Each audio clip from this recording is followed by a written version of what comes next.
What is up, everybody? Happy Monday. This came up, so I titled this Focus on the Cans and Not the Can'ts for a couple of different reasons.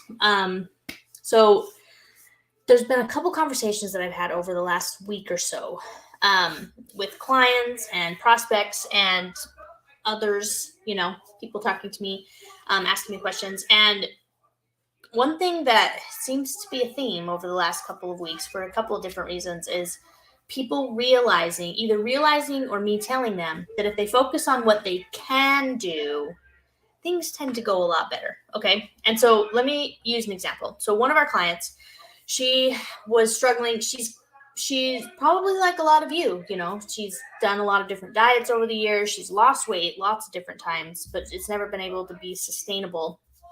And because of all of her experience with dieting, she kind of has it's like this subconscious fear and of consuming foods that she shouldn't eat. And she has a hard time just kind of allowing herself to enjoy herself, right? Like she'll go on vacation and she can't even enjoy herself because she feels so guilty eating these things that she shouldn't eat, right?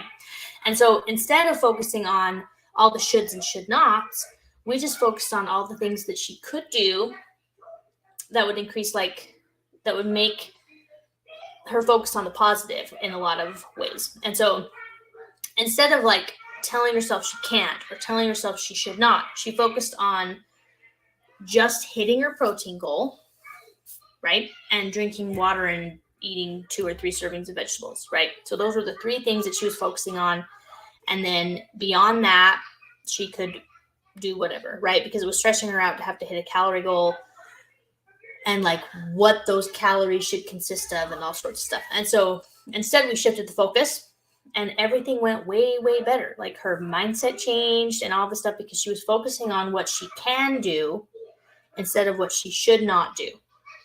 Okay. And we do this all the time. We put these walls up oh, I can't have cookies. I can't have this. I can't blah, blah, blah. And so then we're constantly just feeling guilty and feeling sad and feeling bad about the fact that we can't have sugar. If you go on a no sugar diet thing, then you're constantly thinking about the fact that you can't have sugar instead of focusing on I can have fruits and vegetables and high quality proteins and high quality fats, and I can have all this stuff. I can fuel my body this way, but instead you're focusing on the fact that you can't have whatever, right? And that's the opposite of good thing. It just is. Okay. It just is mentally, cognitively, opposite of a good thing. Emotionally, all of it. And so that's one example where instead of focusing on the things that you feel like you shouldn't do or feel like you can't do, you're focusing on things that you can actively participate and engage in that are positive. Okay. And then on the other side, I have some people who tell me, they're like, well, I can't work out because I can't do push-ups because my wrists hurt. I can't go running because I have shin splints. I can't wake up early and work out because my husband works at 5 a.m. and I don't have a babysitter. I can't, there's all of these things that are obstacles in your way, right? And they could be a variety of different things. Okay. Those are just some examples that I've heard over the last few months. Okay. And what's funny to me is how often all I do is flip the script on them and I say, well, you can't run, but can you walk? And they'll say, well, yeah, I can walk. Sweet. Why aren't you doing that? You can't work out in the morning, but could you work out after the kids go to school for 20 minutes? Oh, yeah. Or could you work out at home while they sleep for 20 minutes? Oh, yeah, I could do that. You can't do push-ups, but can you do dumbbell bench presses? Right? Oh, yeah, I can do that. There's lots of different things that we kind of placed in our path to keep us from doing stuff but ultimately, and here's where it comes from. It's not our fault. That's one thing that I want to make clear. All of these obstacles and can'ts that we put in our way, it's not our fault that happens. It's actually human nature because we're trying to keep ourselves safe. Okay. And if you are uncomfortable doing push-ups, or you are uncomfortable trying to lose weight, or you are uncomfortable working out, and you are uncomfortable making this lifestyle change, your body and your mind, they are going to do whatever it takes to get you out of that situation where you feel uncomfortable so that you can feel comfortable again. Okay.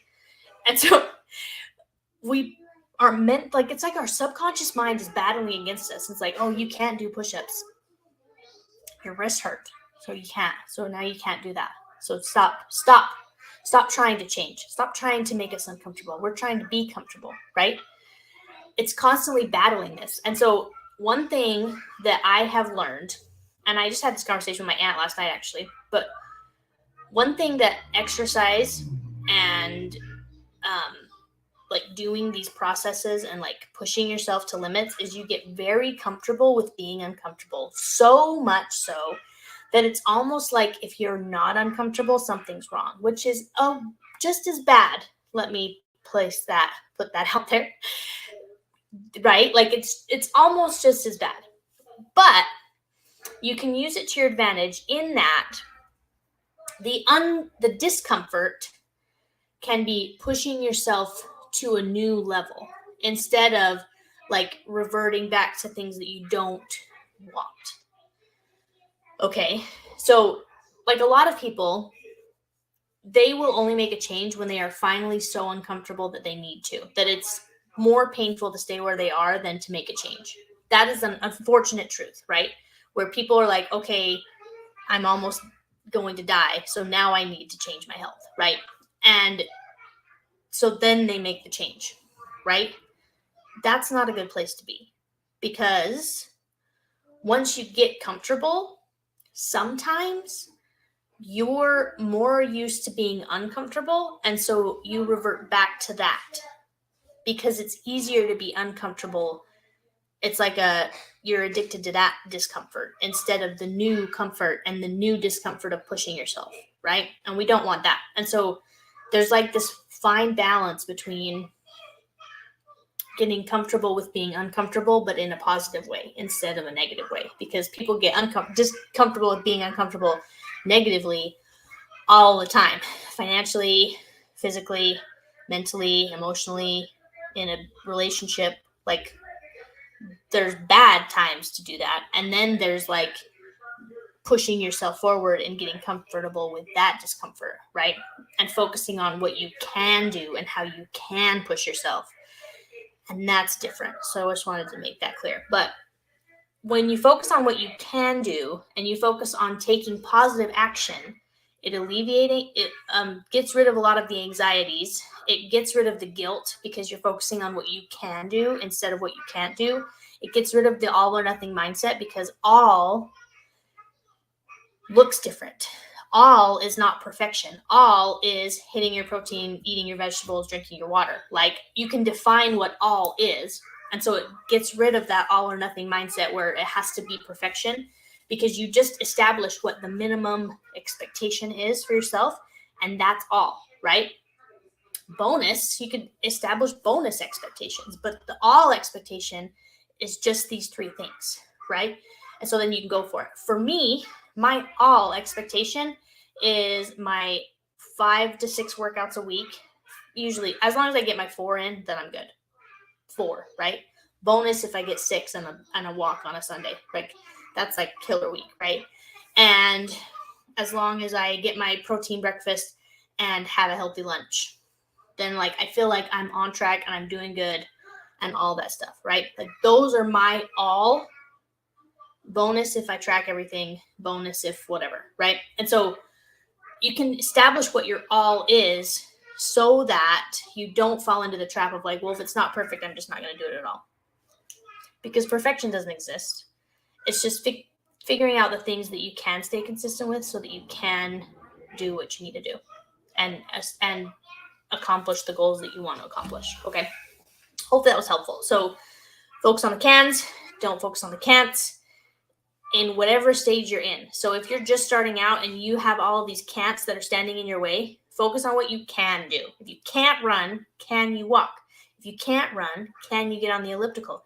If you can't run, maybe you need strength training, right? If you can't do push-ups, Don't do push-ups. Do something else. Like, there's lots of different ways to get rid of them and eliminate them as excuses. And then if you're on the inside trying to get through this journey and you're like, I feel guilty, or I feel like I should be doing this, or whatever, focus on what you can do and take positive action, and everything else will fall into place. Okay. And then you can slowly turn the dial and make baby step changes. Okay. Hope this was helpful. Happy Monday. Hope you have a good week, and I will